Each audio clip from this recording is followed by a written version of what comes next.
eto nga, kagabi ay ginanap ang post-birthday party ni Vice Ganda para sa mga members ng Society of Philippine Entertainment Editors or SPEED. At doon po ay nakapanayam natin si Vice at natanong siya ng mga kapatid natin, editors, kung bakit nga ba 1 month siyang nawala sa It's Showtime. Di ba po, ang akala ay dahil ito sa planong pagkakaroon ng anak ni Vice Ganda at Ayon Perez.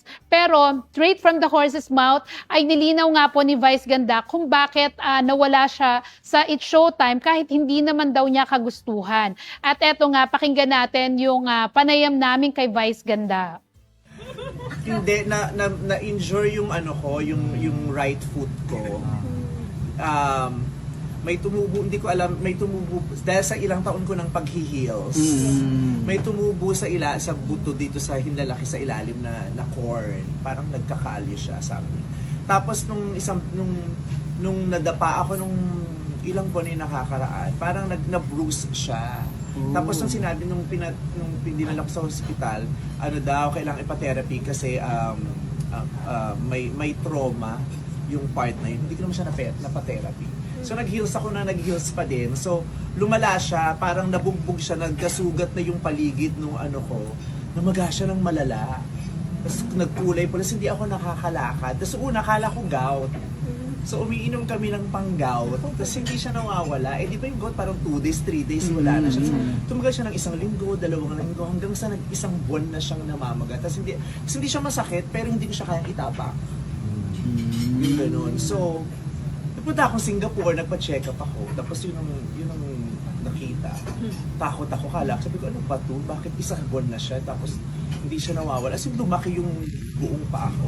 So dahil po sa injured na paa ni Vice Ganda, na sabi niya nga ay talagang namaga, hindi niya na-enjoy ang kanilang bakasyon ni Ayon Perez kasama ang kanyang mga kaibigan at kapamilya sa Amanpulo. Di ba nag-start ito noong bago mag-Holy Week, nung pumunta sila doon para i-celebrate na rin ang kanyang birthday last March 31 dahil 50 years old na nga po si Vice Ganda at ito na yun talagang sabi niya nga big celebration din at time for himself sana or herself, 'di ba? Na makasama yung kanyang pamilya, mga kaibigan at syempre si Ayon Perez. Pero yun nga sabi ni Vice, hindi niya na-enjoy dahil talagang kahit sa buhangin ay hindi niya magawang maitapak yung kanyang paa.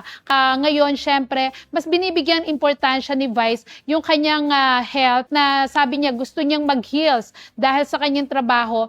3 months siyang pinagpapahinga ng doktor sa pagsusuot ng sapatos. Kaya kung makikita niyo po si Vice Ganda na naka-tsinelas, 'di ba, habang naka-long gown sa It's Showtime, ayan, maiintindihan niyo na meron siyang problema ngayon sa kanyang paa. Pero nung tinignan namin ang paa ngayon ni Vice Ganda, in fairness, grabe, tinalo ang aming paa dahil talagang pambabae at napakanipis, napaka-sexy, na actually pati nga yung kanyang balakang ay binati namin dahil grabe naman ang shape talaga ni Vice Ganda.